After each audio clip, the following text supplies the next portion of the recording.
Hello students, मैं हूं प्रेम प्रकाश प्रभाकर और अनोखी पाठशाला में आप सभी का स्वागत करता हूं। आज का हमारा टॉपिक है 9th क्लास अध्याय 6 में रेखा एवं कोण, रेखाएं एवं कोण। इसमें रेखाओं के बारे में हम समझ गए हैं और कोण के बारे में थोड़ा सा समझ लेना है, जो कि आने वाले अध्याय में, आने वाले एक्सरसाइज में इसकी बहुत ही बड़ी आवश्यकता है। तो सबसे पहले हम समझ लेते हैं पूरक कोण, इसके बाद समपूरक कोण, इसके बाद और कोण हम समझ लेंगे रैखिक युग्म और आसन्न कोण। 4 कोण आज हम इस वीडियो में समझेंगे। ये 2 कोण अभी हम समझ लेते हैं, 2 कोण इसके बाद समझेंगे। तो आइए देखते हैं पूरक कोण, कॉम्प्लीमेंट्री एंगल्स किसे कहते हैं। तो कॉम्प्लीमेंट्री एंगल्स अर्थात पूरक कोण वैसे 2 कोण हैं जिनका योगफल 90 डिग्री के बराबर होता है, अर्थात जिन 2 कोणों का योगफल एक समकोण अर्थात 90 डिग्री के बराबर हो, तो वे दोनों कोण एक दूसरे के पूरक कहलाते हैं। तो और इन दोनों कोण को पूरक कोण कहते हैं। जैसे यहाँ पे हमने फिगर दे दिया है एक समझने के लिए, जिससे आपको बेहतर समझ में आएगा। ABC ये 90 डिग्री का एक एंगल है। इसमें से यहाँ हम एक BD किरण खींचते हैं, तो ये जो कोण है दोनों 90 डिग्री के बीच 90 डिग्री को 2 भागों में विभाजित करता है। अब यदि ये कोण 30 डिग्री है तो ये कोण कितना होगा? 60 डिग्री, क्योंकि 60 30 90, तो ये दोनों एक दूसरे के पूरक हो जाएंगे। अगर ये 10 डिग्री हुआ तो ये कितना होगा? 80 डिग्री। ये दोनों एक दूसरे के पूरक हो जाएंगे। जैसे में कोण 30 डिग्री और 60 डिग्री, 10 डिग्री और 80 डिग्री। फिर हम देख लेते हैं 40 डिग्री। 40 डिग्री का आप लोग समझ गए होंगे कितना होगा? 50 डिग्री, क्योंकि 40 और 50 मिलके 90 होगा। तो इसी तरह से 2 कोणों का योगफल जब 90 डिग्री हो जाए तो उसे पूरक कोण कहा जाता है।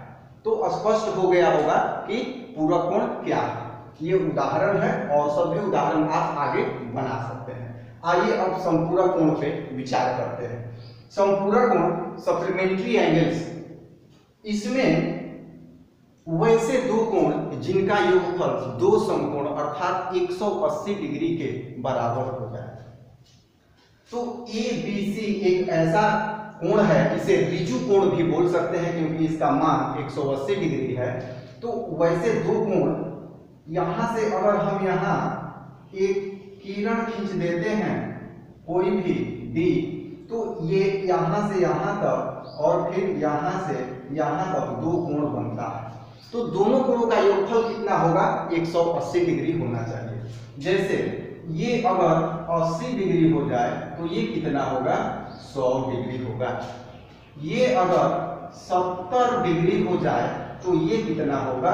110 डिग्री होगा। तो स्पष्ट हो रहा होगा। यहाँ भी हम उदाहरण में देख लेते हैं कि 80 डिग्री और 100 डिग्री।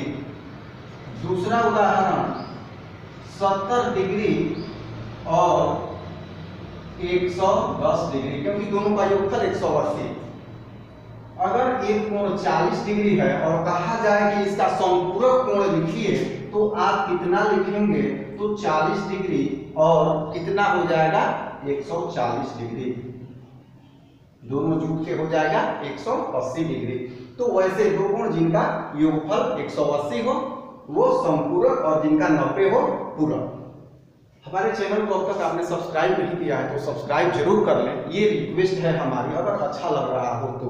अब आइए शेष 2 कोण को देखते हैं। ये कोण है रैखिक युग्म और आसन्न कोण। तो वीडियो को हम पॉज करके लिख लेते हैं, नहीं तो वीडियो ज्यादा लंबा हो जाए। आइए अब इसके आगे देखते हैं। तीसरा है आसन्न कोण, एडजेसेंट एंगल्स। तो आसन्न कोण किसे कहते हैं? तो आसन्न कोण हम उसे कहते हैं जब 2 कोणों का शीर्ष उभयनिष्ठ हो। देखिए यहाँ AOB और COB शीर्ष अर्थात वो दोनों का एक जगह सटा हुआ है तो उभयनिष्ठ हो तथा एक भुजा भी उभयनिष्ठ हो। अब देखिए ये जो कोण बन रहा है AOB और इसमें COB, तो OB जो है इसमें भी है इसमें भी है।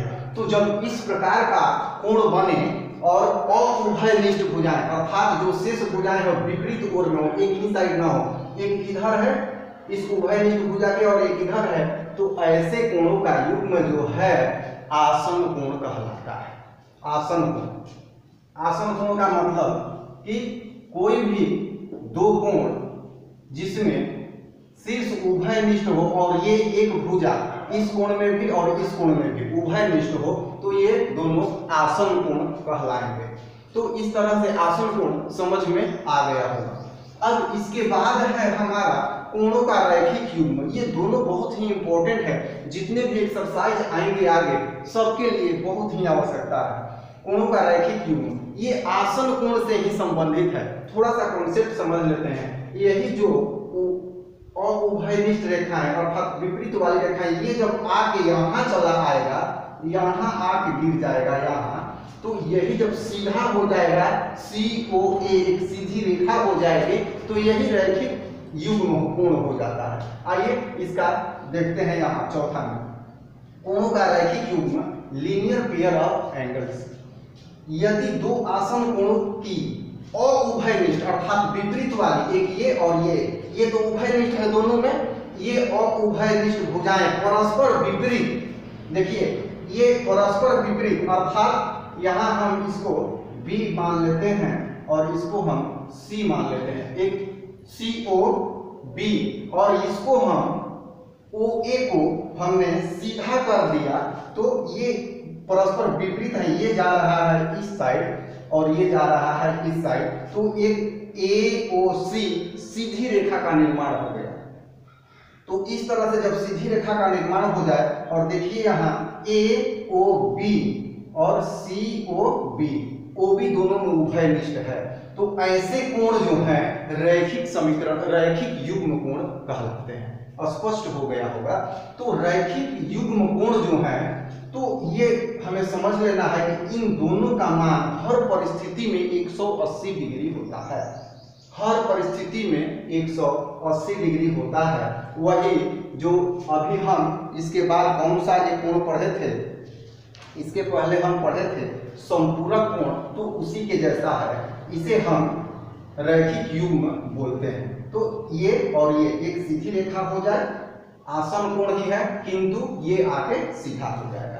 तो मैं आशा करता हूं कि आज जो चारों कोण हुआ, पूरक कोण, संपूरक कोण, आसन कोण और कोणों का रैखिक युग्म, ये चारों आपको समझ में आ गया होगा। अब इसके अगले क्लास अर्थात ये पार्ट 1 है, पार्ट 2 में आप लोगों को शीर्षाभिमुख कोण, एक ही ओर के अंतः कोण, इसके बाद और जितने भी कोण हैं वो सब आपको अगले भाग में बतलाए जाएंगे। इसके बाद एक्सरसाइज का क्वेश्चन होगा। अच्छा लगा हो तो चैनल को सब्सक्राइब जरूर कीजिएगा। धन्यवाद।